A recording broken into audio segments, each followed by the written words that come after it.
जय हिंद दोस्तों, वंदे मातरम। इतिहास में जब हिंदुस्तान पर दिल्ली सल्तनत की हुकूमत हुआ करती थी, तब तुगलक वंश एक वंश चला था भारत में, जिन्होंने राज किया था। उसमें एक ऐसा बादशाह हुआ था जिसको पूरा हिंदुस्तान या फिर काफ़ी सारे उस समय के कॉन्टेम्पररी बुद्धिजीवी लोग सबसे पढ़ा लिखा मूर्ख या फिर सबसे समझदार मूर्ख कहते थे। उस व्यक्ति का नाम या उस बादशाह का नाम था मोहम्मद बिन तुगलक। उसको ये करने के पीछे या फिर ये पढ़ा लिखा मूर्ख कहने के पीछे कई कारण थे। जैसे उसने अपनी कैपिटल सिटी शिफ्ट कर दी थी, दौलताबाद शिफ्ट कर दी थी। उसने ऐसे ऐसे फैसले लिए कि भाई फेंट करेंसी निकाल दी, और काफ़ी सारे ऐसे फैसले जो उसने एक खुरासान पर उसने ये चढ़ाई भी की थी। तो काफ़ी सारे काम किए थे उसने जो उल्टे सीधे थे। मतलब वो टेक्निकली बहुत सही थे, थियोरेटिकली बहुत सही थे कि आप बुक पर देख रहे हो कि हाँ यार इस बुक पर तो सही है, लेकिन वो प्रैक्टिकली पॉसिबल नहीं थे।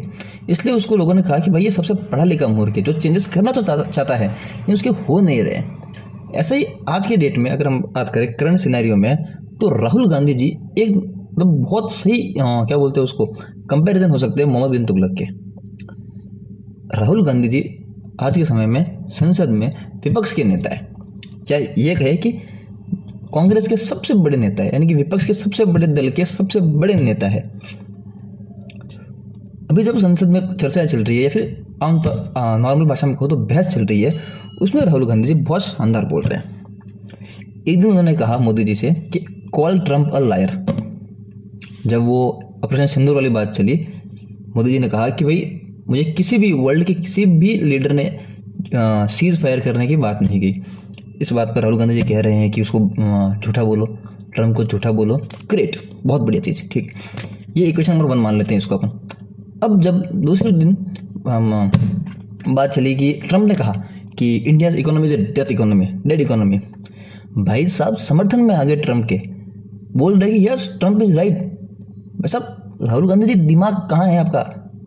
आप इसी देश से चुनाव लड़ते हो ना, इसी देश में चुनाव जीतना चाहते हो ना, इसी देश के प्रधानमंत्री बनने की आपकी है ना, क्या बोलते हैं उसको, चाह है ना कि हाँ भाई मुझे इसी हिंदुस्तान का प्रधानमंत्री बनना है।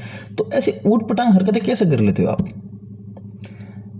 एक दिन आप बोलते हैं कि उसको झूठा बोलो, दूसरे दिन उस जिस आदमी को आप झूठा बोलने की बात कर रहे थे, आप उसी के बात का समर्थन कर रहे हैं। How can you do that? Donald Trump उस देश को गरिया रहे हैं, डेड इकोनॉमी बोल रहे हैं। अब आपको पता है ट्रम्प भारत के साथ वो सैंक्शंस क्यों लगा रहा है, इतने परसेंट ये कर लो, ये कर लो। आपको इल्म है इस बात का, जानकारी है आपको इस बात की भाई ट्रम्प को क्या लेना देना, भाई ट्रम्प क्यों वो इतना क्यों फ्रस्ट्रेटेड क्यों है इंडिया के ऊपर?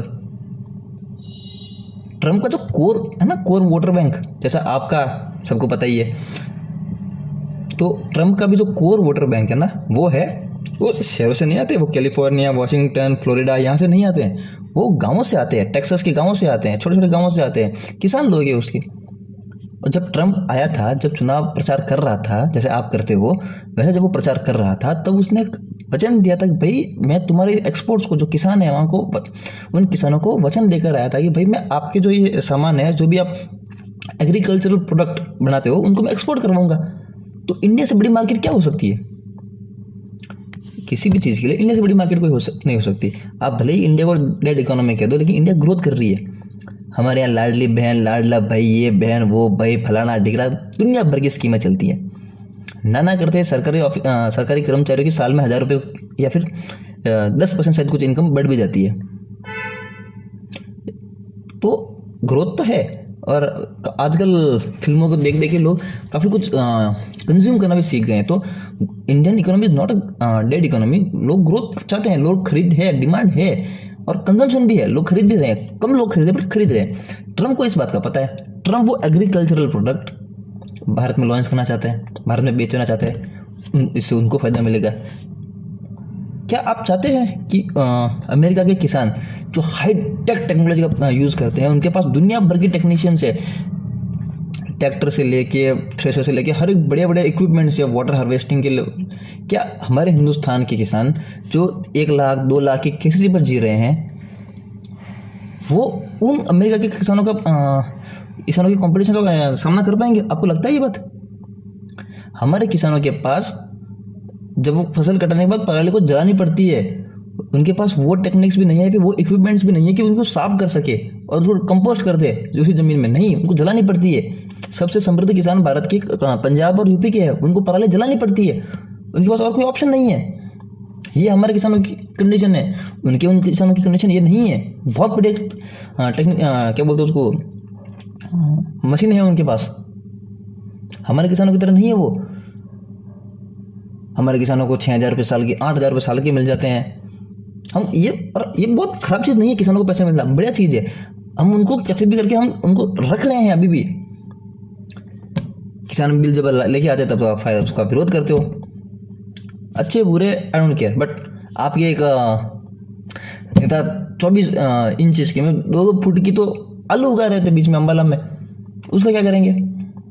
हमारे किसान कॉम्पीट कर ही नहीं पाएंगे अमेरिका के किसानों से। इसलिए तो देश की सरकार जो है वो नहीं करना चाहती प्रोजेक्ट, तो वो फ्रस्ट्रेट हो रखा है, बौखलाया हुआ है वो।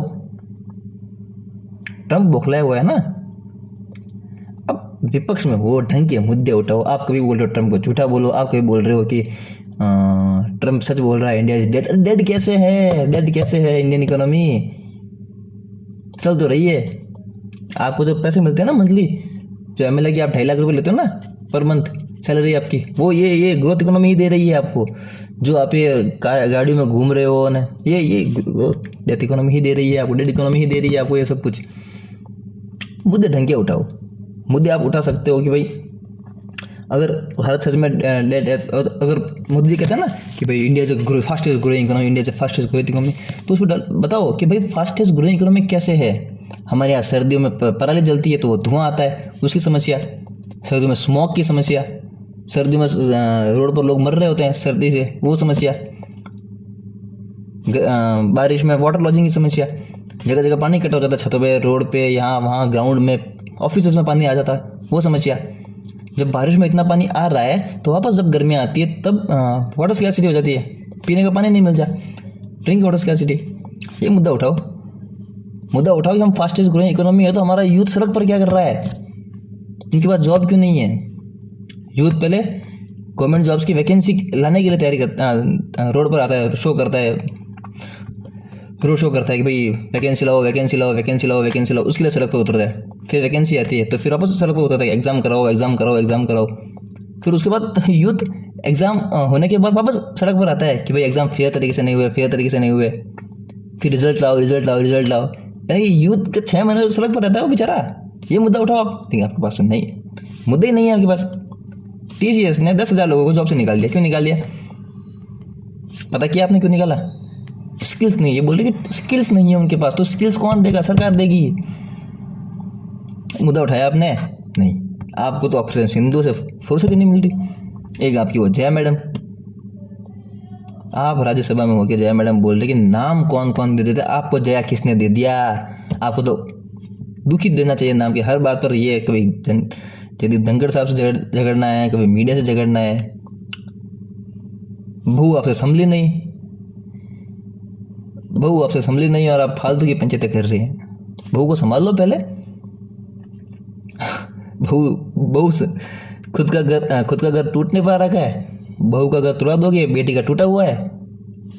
अब सब परिवार तो संभला नहीं। आप अपने सिंदूर की बात कर रहे हो कि सिंदूर नाम किसने दे दिया, ये इतने गिर गया, नहीं उतने। आप अपना घर का ध्यान रखो। राज्यसभा में हो तो आप तो ढंग के तो मुद्दे उठाओ। राहुल गांधी जी अब विपक्ष के सबसे बड़े नेता हो, आप लीडर ऑफ अपोजिशन हो, आप मुद्दे उठाओ कि भाई रेलवे में क्या हो रहा है। हर रोज दूसरे दिन तो रेल के एक्सीडेंट हो रहा होता है, रेल के कोचेस नहीं है, रेलवे के एक्सीडेंट हो रहे हैं, लोग लटक के जा रहे हैं। मुद्दे उठाओ। कहाँ सरकार के पास? अश्विनी वैष्णव को घेरो। लोकल इतनी तो गंदी सड़कें हैं, इतनी गंदी ट्रेनें, उसमें आपने भी ATM लगा दिया। एक तरफ मोदी जी बोल रहे हैं कि कैशलेस, दूसरी तरफ ATM लगा रहे हो ट्रेन में। तो ढंग के मुद्दे उठाओ मोदी जी, वरना राहुल जी ढंग के मुद्दे उठाओ, वरना फिर वही बात हो जाएगी कि चाणक्य ने काफ़ी सही कहा था कि विदेशी औरत के पुत्र को राजा बनने के योग्य नहीं हो सकता, क्योंकि वो हमेशा अपने ही देश का भला सोचेगा। जिस राष्ट्र में बना है वो कभी जिस राष्ट्र का वो राजा बना है उसका कभी भला नहीं सोचेगा। वो अपनी माँ के देश का ही भला सोचेगा, उसके बारे में ही सोचेगा। ये बात सत्य होती दिखती है आपके लिए। ढंग के मुद्दे उठाओ। ये बार बार ट्रम्प की बात, ये सब डगमगाया मत करो आप। कभी ट्रम्प को झूठा बुलाना है, कभी ये करवाना है, कभी ट्रम्प सच डेड इकोनॉमी। इंडिया कैसे डेड इकोनॉमी हो गई? सोनिया जी ने आपको वेल ट्रीटमेंट नहीं दी क्या बचपन में? राजीव जी तो चलो चले गए थे, भगवान को प्यारे हो गए थे, वो भगवान के पास चले गए थे, उनकी आत्मा को शांति दे भगवान। सोनिया जी ने कभी से वेल ट्रीटमेंट नहीं दी क्या आपको बचपन में? ऐसी लीडर ऑफ अपोजिशन हो गया, ऐसी बच क्या नहीं बातें कर रहे हो? कभी पर्चा फाड़ते हो, कभी क्या फाड़ते हो, कभी खुर्चियाँ तोड़ते हो। ढंग के मुद्दे उठाओ, इतने सारे मुद्दे हैं देश में। अगर आप ये वाले मुद्दे उठाते रहेंगे तो आप फिर हमेशा विपक्ष में ही रहोगे, विपक्ष के ही नेता बनोगे, कभी ढंग से उभर नहीं पाओगे फिर वो। तो आज तो यही बात करनी थी कि लंपट मूर्ख राजा के बारे में। देखते हैं, टाइम मिलेगा तो अब मैं शायद मेरा अगला वीडियो बनाऊंगा। जय हिंद, जय भारत।